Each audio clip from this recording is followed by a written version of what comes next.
Hi, Melissa. This is going to be my podcast series with the topic The Future of Desire. And I wanted to start with an unpopular opinion, of course. Desire isn't manufactured by marketing, it is mediated by the person standing across the counter. And that's why I'm thrilled to open this dialogue with you, Melissa, today. And to introduce you, uh, yeah, so she's a luxury lifer who has seen how want is born in real time, leading client development for Chanel, managing Tiffany, running Omega Boutique in Miami Design District, and having led teams for Hublot and Louis Vuitton. I think she has an amazing experience across luxury brands. She now coaches luxury professionals as the founder of the Stellar Soul.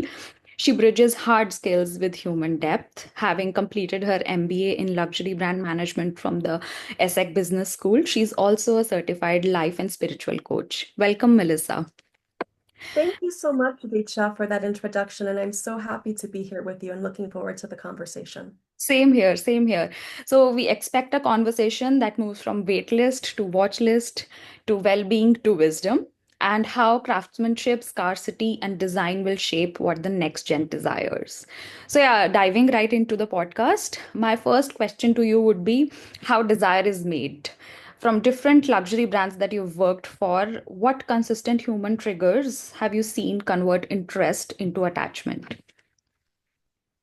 I would say that across the brands, there's three universal triggers. The first one is when the client walks into a boutique, really making sure that they're seen, not just a standard greeting, but really exuding a warm welcome with our body language, with eye contact, and even trying to connect with the client on a personal level.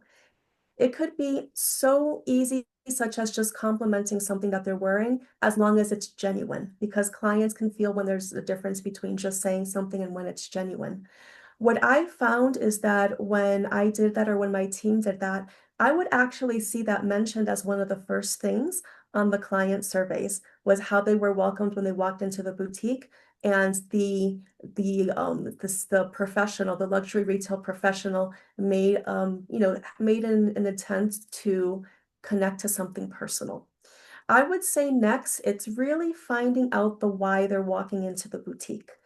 A lot of times they can say that they're there to see the new it bag, for example, right? But is that what they're really desiring? Or is that what they think that they should get because all their friends have it? Mhm. So I would say really using one's intuition and one's observation and asking open-ended questions to understand what's really going to light them up.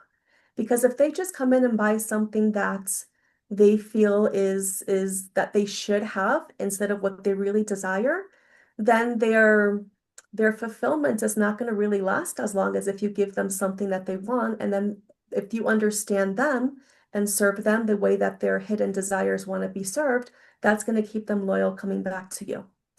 And I would say that the last thing as a trigger to turn it into attachment is to really understand their story. So understanding who they are and taking the creation that they're acquiring and in finding a way to add it into their personal life, attaching a meaningful with them, with that piece. Right. I mean, I've also seen that myself. The selling ceremony is very sacred, and I think it's an important part of how retail functions. And yeah, it's a really interesting perspective that you've gathered, I guess, over the years. So my next question to you would be, is scarcity still the strongest lever for desire, or are rituals of service the new scarcity? I would say that, well, scarcity is always going to have a place in luxury. Okay. So when you think back to, people want what they can easily attain. So you can think about the Birkin bag and have after so many years, how people still want the Birkin bag. We just saw the example of Jane Birkin's bag that was auctioned off for, yeah, for a lot of money. Yeah. Think about limited edition watches or numbered timepieces. So rarity will always drive desire. Mhm. But there's a reason why brands are now going beyond the product, beyond the creation to create more services and even ritualized services. Okay. So you'll see that there's some brands who are starting to have private boutiques for those VVIC clients, those very, very important clients.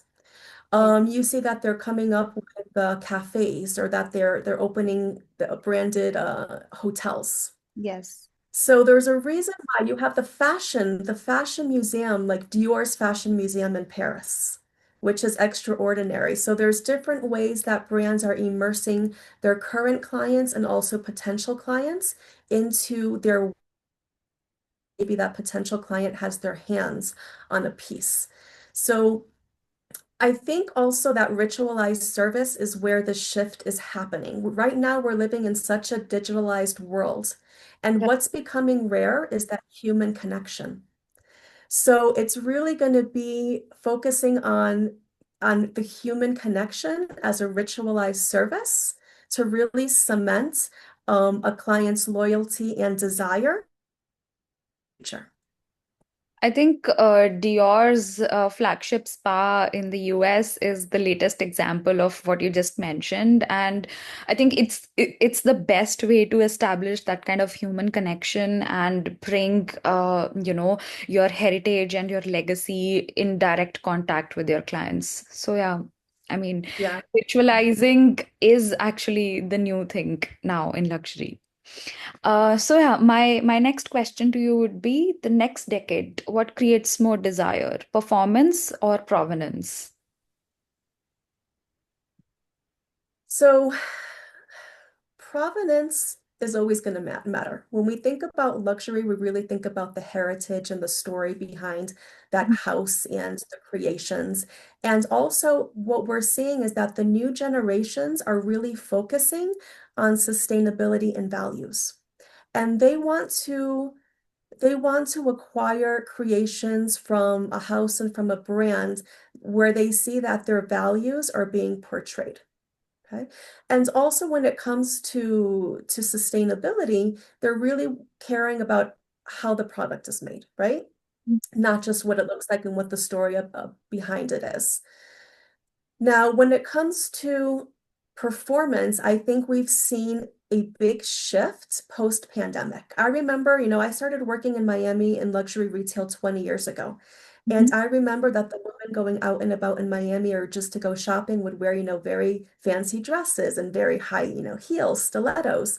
And after the pandemic, I saw really a major shift in that. I see that women now are wearing more activewear and they're wearing more flat shoes and sneakers. And I think what people are seeking right now is um, a creation, a luxury creation that's going to move along with their lifestyle and Right, not just sit in a. right. So, yeah, so, the clients are also becoming more discerning with their money. And they want to make sure that it has both heritage, something that you can pass down as legacy, but Mhm. also that they can enjoy and that it's going to last. So I think that's another factor to look at. So I think the future is both performance for meaning, no provenance for meaning, and and performance for durability. Understood.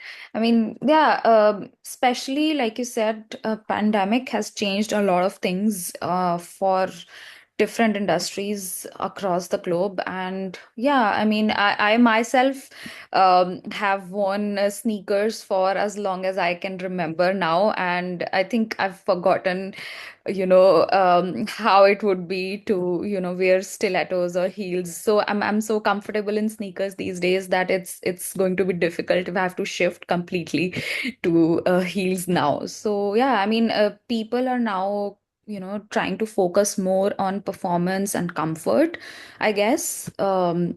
So I completely understand where you're coming from, and I can also see this shift coming in. I don't know what future has in for us, but yeah, performance for me, I think, has taken slightly more, the needle towards itself. So yeah. And what do you think, client development really means in 2025 beyond CRM notes or outreach quotas? I would say the first thing is building authentic, genuine client relationships. That's vital. Mhm. And I can give you an example of this. I remember when I was selling engagement rings at Tiffany and Company, and a gentleman would walk into the boutique and he would say, "Hey, I'm here to see run and grab a ring." Or I would never start asking him questions about what he's looking for, about, his fiance or his future fiance and what her style is. No, the first thing I would say is, "Congratulations, tell me your story." And that question really changed everything. And I remember I had a gay couple that came in one day, and I did the same thing with them. And one of them looked, he looked at his partner and he was beaming, and he looked back at me and he said, "You see, Tiffany and Company, because we knew that we would be warmly welcomed." They had been to other places and didn't feel that warmth and that desire to work with them. Mhm. And what I find is that when you work with a client like that and really want to build an authentic relationship, the relationship moves beyond the counter. And now you have a personal relationship where they're inviting you to their wedding, and then you're invited to other big life moments or parties. And when you have that relationship and you're invited to these events that these clients hold, you're really invited to also engage and meet their extended network. So that's a great way for client development right there. The second one is global recognition of the clients, because a lot of our clients, especially our top clients, are constantly traveling between the Americas and Europe and Asia. Mhm. And I have found that there's some type of disconnect and maybe even competition between boutiques. So, for example, we can have a very important client who goes from our boutique in Miami to Paris or to Hong Kong, and they might not be recognized. So how like, brands need to start thinking about, and they have, but they haven't perfected it yet. How do we honor the client that we have, the brand's client at the different boutiques? And how do we get the boutiques to be more of collaborators than having some Competitive. competition? Right. And I would say the last point that is very important that we don't talk about enough, if we talk about it as at all, is the well-being of luxury retail professionals. Why?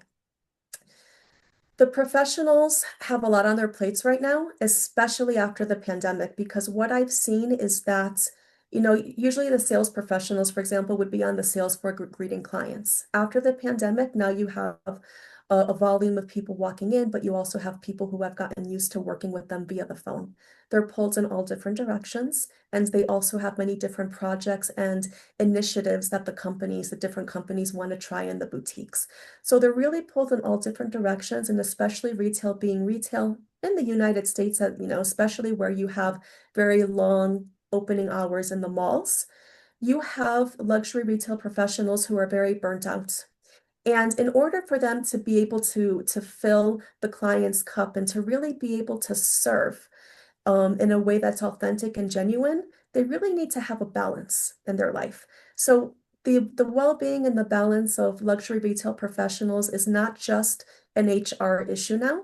It's really about client development, because when the luxury retail professional feels valued, they're going to bring more value and make the client feel more valued. So Right. that's something very important that brands need to take seriously now as they go into the future. Yeah, I mean, I completely agree with what you just said. And if you're not, in the right space yourself, I think retail is really, based on human touch and, direct contact with the client. And if you're not in the right space of mind, I think it's going to be difficult to establish that kind of long-term relationship which you're expecting from anyone and everyone walking into the store as a potential client. So yeah, I mean, it's really important for the client advisors or the luxury professionals to have that kind of right balance for themselves. Yeah. Yeah, and the client feels it. The Yeah, client yeah, feels it. definitely. I mean, it's a direct way to connect with them, the kind of body language. I mean, it's not only the luxury professional who's, understanding, trying to understand the body language of the client. The client is also trying to do the same, because if you have to establish that kind of relationship, if both people are, not getting that kind of vibe, I think it's going to be a difficult way ahead to, reach the end of this transaction. So yeah, I mean, I completely agree with what you just said. So, I mean, these days, like WhatsApp, private appointments, home salons, what's working and what's performative? A metric that most brands track that doesn't predict loyalty, and the one that does predict it quietly. So, what would you have to say to that? That's so a lot of sales professionals have had to move to using WhatsApp. Mm-hmm. Even if a brand has a client app for them Right. to use and they're really pushing the sales professional to use the client app, Mhm. sometimes there's glitches, or sometimes you can only use it, for example, if you have a certain type of phone, like an iPhone, but not the other type of phones, or it's uh, it you're not only in the United States, but the client's abroad. So Right. there's conversations that are happening in WhatsApp that are very valuable and that provide great client information that's not going into the client app, for example. So that's something that I think that brands still have to figure out. And it's I think also about, it's, go I ahead. mean, more personal. I feel WhatsApp is more personal than using a client app. So I feel that is a major trigger to, I think, WhatsApp performing better than the client apps, because it's just another app, that the client has to download, or, other things like that, which it's an added step, I feel. It's I can tell you that when we tried to get a client, for example, on a client app, Mhm. yeah, they would feel frustrated at times because Yeah, it's easier for them to use the apps that they already have. And right. especially if you're in the international world, a Mhm. lot of people use WhatsApp. Definitely. Yeah. Yeah. Yeah. So, how would you, judge quiet luxury versus statement pieces in jewelry and watches? And what will feel covetable in 5 years and why? Hmm. So I do believe there's a strong market for both. Mm-hmm. There are always going to be those markets that are more traditional and conservative. Right. And when they invest into a piece, especially when it comes to watches and jewelry, Mhm. it's not just about for them to use at that moment. It's about handing it down generation to generation. I used to see that a lot when I worked in watches, where somebody would come in with their grandfather's watch, which held a lot of meaning for them. So they'd be using their grandfather's watch, and of course they needed to get it repaired, right? So that's how I learned how it was very important for them to hand it down generation to generation. On the other hand, in another certain markets like Miami, you have those clients that are all about, go big or go home. They want to wear the latest piece. They want their friends to see that they got that coveted new creation timepiece that just came out. They Mhm. they want to be seen and they want to see and be seen. And in those markets, those really drive status and expression. So I think that going into the future, it's not either or. It's not about that, more conservative, traditional, quiet luxury or those big statement pieces. I really think it's going to be tying it back to the client's identity and what the client's, which kind of piece the client really resonates with the most. Definitely. Yeah. And what do you think about sustainability that sells? I mean, you mentioned about traceability previously as well. I mean, which proofs do you think repairability, traceability, longevity actually move the needle in luxury? I'm thinking two things are really important to move the needle. Mhm. The first is how the piece is sourced, because nobody love with a piece only to find out that the workers are being mistreated or that the planet is being exploited. Okay. So I Really think big it's issue these days. I mean, the internet is flooded. But yeah. Exactly. So I think that brands really need to get that, tie down and and think about how they communicate that to the customer. Maybe where the customer, they're able to show the customer from the time that a gemstone is sourced until it reaches, their hands. Um, so definitely clients want transparency, they want traceability. Another big one is repairability. Mm. Because if you have an emotional, maybe that's because of somebody who gifted it to you. Maybe it's because you acquired it to celebrate a certain milestone. And now it's almost a part of you, it's a part of your body. There's nothing worse than being told this cannot be repaired. Yeah. It's almost like losing part of your soul. Definitely. I mean, you have that kind of emotional connection with it. Like you just mentioned about your client who came in with his grandfather's watch. I mean, you are just connected to that piece of jewelry or watch or, yeah, I And mean, and I'll share, we think a lot about this when it comes to watches and jewelry, the legacy part.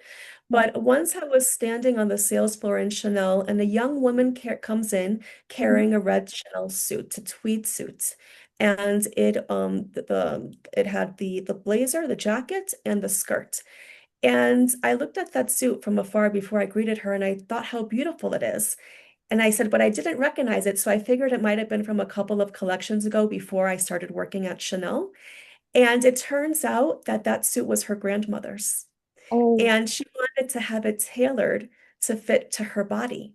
oh wow. And it's amazing because that suit is timeless. It didn't look like something a grandmother would wear. It looked like something that she can wear and be very much in fashion now. So it's also with certain ready-to-wear pieces. Yeah, I mean, wow. I mean, wow. So, yeah, and how do you think gender fluid design and hard luxury, like where is the authentic opportunity versus pink washing? So I do think that gendered fluid design is the way of the future. Now, because inclusivity is very big. And even if in certain markets, in certain countries, it's still maybe a taboo subject, or Right. in the United States right now with a lot of political issues that we see happening, it almost seems like we're stepping back in time. But in reality, I don't feel that this is something that we can just push back in time. I think that this is going to be big going forward. That's the way that the world is moving. So inclusivity is vital. I just And remembered your post that you did on inclusivity, and it had Marc Jacobs in the picture, and yeah, I mean that just came to mind. yeah, to celebrate Pride Month, but Yeah, yeah, you have a great memory. no, it actually stuck with me because it was actually kind of the inspiration for my LinkedIn post for the Pride Month. So yeah. Oh, interesting. Okay. So, so at the same time, you have these houses of luxury that have their own DNA and Mhm. their own codes, right? Which need to be honored in Right. creations going forward. So it's basically about, it's not to change those codes. That's not where the opportunity lies. It's more about how can gender fluid pieces be integrated in a way that feels authentic to the DNA of that house? Mhm. Okay. So when it comes to pink washing, it's like the opportunity doesn't lie in, resizing something or recoloring it, right? It's more about maybe even thinking about design before you think about designing for masculine codes or feminine codes. That's Right. that's the way that it can be looked at. Right. So yeah, that's my stance on gender fluid design and the way of the future. I mean, great. Thank you, Melissa, for this insightful discussion. I feel we've covered a lot through this conversation from, the basics of what is desire and how you deal with scarcity, and that's a lever for desire, to sustainability, to managing client relationships. I think we've had a holistic discussion on the future of desire, so to say. So to put an end to this discussion, I would ask you one last question. Give me one word for what you think desire is for the next generation. That's such an intriguing question. I'm gonna say meaning. Okay, I think that's a key word that kind of encapsulates our conversation today.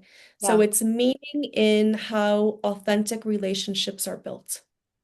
It's meaning that goes into the design of a creation, a luxury creation.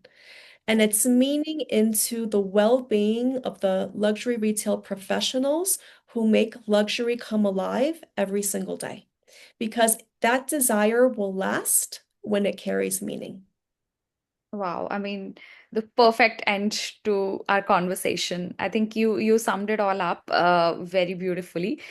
And thank you so much for being here today with me.